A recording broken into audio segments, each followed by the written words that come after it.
बदला न सारा यू यू यू, सारा का सारा न्यू न्यू न्यू, मैं हैप्पी हैप्पी क्यों क्यों क्यों, मैं बिजी बिजी हूँ धीमे धीमे स्लोली स्लोली, I'm learning सीखो वीखो नई जुबान, धीमे धीमे स्लोली स्लोली, I'm learning सीखो वीखो नई जुबान। हेलो नमस्ते। उड़ान शिक्षा केंद्र द्वारा प्रस्तुत कार्यक्रम इंग्लिश विंग्लिश में आप सबका स्वागत है। इस कार्यक्रम द्वारा हम आम बोलचाल की अंग्रेजी भाषा सीखने और बोलने का प्रयास करेंगे। इस कार्यक्रम का उद्देश्य यानी ऑब्जेक्टिव है आम बोलचाल की अंग्रेजी भाषा में सुधार लाना, उसको इम्प्रूव करना। भाषा की अधिक जानकारी होनी चाहिए और इससे हमारा आत्मविश्वास यानी सेल्फ कॉन्फिडेंस बढ़ेगा और आम विषयों पर संकोच ना होगा। हमारे लास्ट एपिसोड का विषय था इंफॉर्मेशन। आज का विषय है विज्ञापन, जिसे अंग्रेजी में कहते हैं एडवर्टाइजमेंट्स। ADVERTISEMENTS।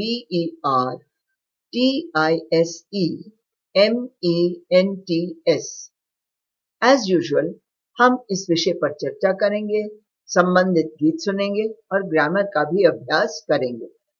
तो आइए शुरू करते हैं। Come on, let us start. Good morning. ये तुम क्या पढ़ रहे हो?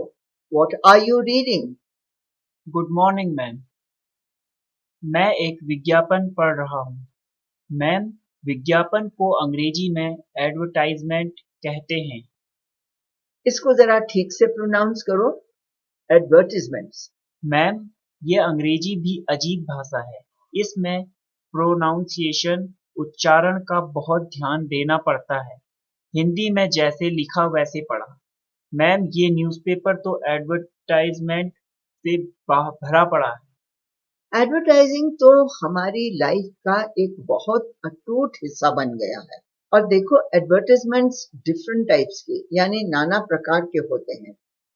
कोई एडवर्टाइजमेंट्स आपको इंफॉर्मेशन या सूचना देते हैं, जैसे सरकारी एडवर्टाइजमेंट्स की कोई योजना, नौकरी आदि के लिए होते हैं। और कोई होते हैं हमें चेतावनी या वार्निंग देने के लिए। बट एडवर्टाइजमेंट हमें नए पदार्थों, न्यू प्रोडक्ट के बारे में भी तो बताते हैं। राइट। अगर किसी कंपनी को अपनी चीजों का या प्रोडक्ट्स की बिक्री करनी होती है तो वह तरह तरह के एडवर्टाइजमेंट्स का प्रयोग करते हैं। इन विज्ञापनों द्वारा वो अपनी ऑडियंस यानी दर्शकों को भी एनकरेज, प्रोत्साहित करते हैं। कभी उनको परसुएड यानी राजी करते हैं या न्यू ऑफर्स, स्कीम्स भी देते हैं। डिपेंड करता है कि वह ऑडियंस किस प्रकार की है और कहाँ पाई जाएगी। अगर विज्ञापन अखबारों के लिए है तो सही शब्दों का और कभी कभी चित्रों का भी इस्तेमाल होता है। और अगर विज्ञापन रेडियो के लिए है तो शब्दों का व्यवहार होता है। टीवी पर दिखाने हैं तो उसके लिए कंपनी बहुत सारा पैसा खर्च करती है। ये छोटी छोटी सी फिल्म्स बनाते हैं। इसमें कभी कभी फिल्म या खेल की जगत के बड़े सितारे भी भाग लेते हैं। दर्शक प्रभावित हो जाते हैं। वह सोचते हैं कि अगर इतने बड़े लोग एक प्रोडक्ट की तारीफ कर रहे हैं तो जरूर ही अच्छी होगी और फिर वह उसको खरीदते हैं। हमारे गांव में लोग साइकिल पर बैठे माइक्रोफोन के द्वारा सूचना देते हैं। विज्ञापन देने वाले बैनर्स या कपड़ों पर अपनी सूचना लिखकर बाजार में टांग देते हैं। और आजकल तो मोबाइल फोन का बहुत प्रचार हो गया है, तो उस पर भी तरह तरह की सूचना या विज्ञापन अब सुनाए जाते हैं। बिल्कुल। विज्ञापनों के कारण कभी कभी तो टीवी देखने को तो मन ही नहीं करता। कुंदन सबरंगम के चंदन की सुगंध महके, हल्दी चंदन के उबटन से रूप सदा निखरे निखरे, वीकों ने हर हल्दी चंदन को औषधि के रूप में अपनाया, विको टर्मरिक क्रीम को रचकर देश विदेश में पहुंचाया। विको टर्मरिक आयुर्वेदिक क्रीम आपकी त्वचा को हर मौसम में कोमल व सतेज बनाए रखती है।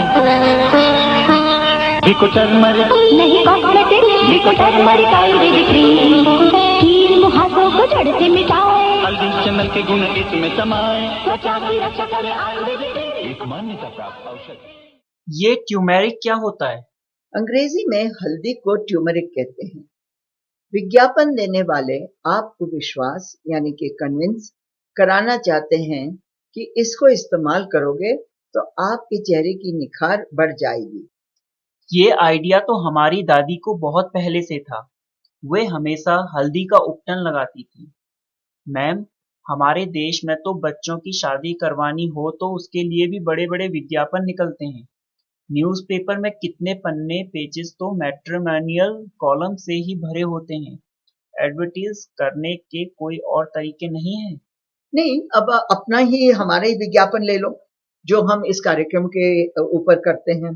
तो हमारे विज्ञापन में हम क्या लिखते हैं? हम लिखते हैं, सुनो सुनो सुनो, क्या आप अंग्रेजी भाषा सीखना चाहते हो तो इस रेडियो स्टेशन पर नया कार्यक्रम इंग्लिश विंग्लिश को अवश्य सुनिए और बेधड़क होकर अंग्रेजी में बात करना शुरू करिए। यही तो हमारा एडवर्टाइजमेंट है ना।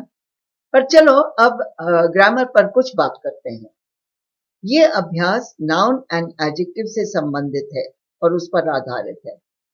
नाउ इन ईच सेंटेंस आपको बताना होगा कि what is the adjective the verb is describing. For example, अगर मैं कहूं द ग्रीन यानी कि ये एडजेक्टिव है, snake noun, walked out of the grass तो घास में से हरा सांप निकला। तो इस प्रकार से आपको भी एडजेक्टिव्स पे करना होगा। और अगर हम उनकी तुलना करते हैं तो हम क्या करते हैं, ER, EST, मोर, इस प्रकार के शब्द भी इसमें ऐड कर देते हैं। तो अभ्यास शुरू करते हैं। मैं एडजेक्टिव बताऊंगी और आपको उसके ऊपर वाक्य बनाना होगा। I take the word tall. Tall में मैंने ER जोड़कर उसको बना दिया taller. Ranjeet was taller than Pratap. Ranjeet Pratap से ज्यादा लंबा है। फास्ट में मैंने जोड़ दिया EST और बना दिया fastest. Prem is the fastest player on the team। Prem team का सबसे तेज खिलाड़ी है। कलरफुल में मैंने जोड़ दिया शब्द मोर और बना दिया मोर colourful. My drawing is more colorful than yours। मेरी चित्रकारी तुम्हारी वाली से अधिक रंगीन है। इंटरेस्टिंग में मैंने जोड़ दिया मोर तो बना दिया more interesting. This story is more interesting than that one। ये कहानी उस वाली से अधिक दिलचस्प है। चलो अब एक और अभ्यास करते हैं और ये है कलेक्टिव नाउन्स, जिसे हम कहते हैं समूहवाचक संज्ञा। People, PEOPLE। Things, THINGS। And animals, ANIMALS। A dynasty of kings। People, the Mughal dynasty of kings ruled in India for a long time. A herd of elephants। Animals, a herd of animals came to bathe in the river. A flock of birds। Animals, a flock of birds come to my garden every morning. A bunch of keys। Things, I have lost my bunch of keys. A company of soldiers। People, a company of soldiers will go on duty. A line of cars। Things, there is a line of car outside the station. Ma'am, rhyming words तुकबंदी में बहुत मजा आता है। उसकी भी अपने friends के साथ रिवीजन करता हूँ। Name, What is your name? came, She came here yesterday. Same. Is this the same book? Tame. Do you tame the animal in the circus? Fame. This singer has great fame. This was too easy. Let us see how we use two other words. They are the word only यानी केवल and to T-O-O. So first we start with the use of only. He only took his dog with me. वह केवल अपने कुत्ते को साथ ले गया. She is the only one in the room. कमरे में केवल वह थी. He was the only one who came to the party. केवल वह ही पार्टी में आया था. I only go out on Sundays. मैं केवल रविवार को बाहर जाता हूँ. अच्छा, अब if we take the word to, T-O-O, इसको हम यूज करते हैं in positive sentences, जबकि हम किसी के साथ agree करते हैं या उनकी हाँ में हाथ मिलाते हैं. और एक और शब्द अगर यूज होता है वह भी होता है also, परंतु उसको सेंटेंस में व्यवहार करना अलग होता है. अभी हम सिर्फ टू का अभ्यास करेंगे. Ali speaks Marathi. Feroz speaks Marathi too. Ali Marathi बोल लेता है. फिरोज भी मराठी बोल लेता है. I love chocolate. I love pizza too. मुझे चॉकलेट पसंद है. मुझे पिज्जा भी पसंद है. Kiran can come with us. Ajay can come with us too. किरण हमारे साथ आ सकती है. अजय भी हमारे साथ आ सकता है. Okay, now with your friends, practice some conjunctions. Since he went away, he has not come. जब से वह गया है वह नहीं आया. So that come soon, we can go to the market. ताकि जल्दी आना ताकि हम बाजार जा सकें. Till we cannot go, she comes.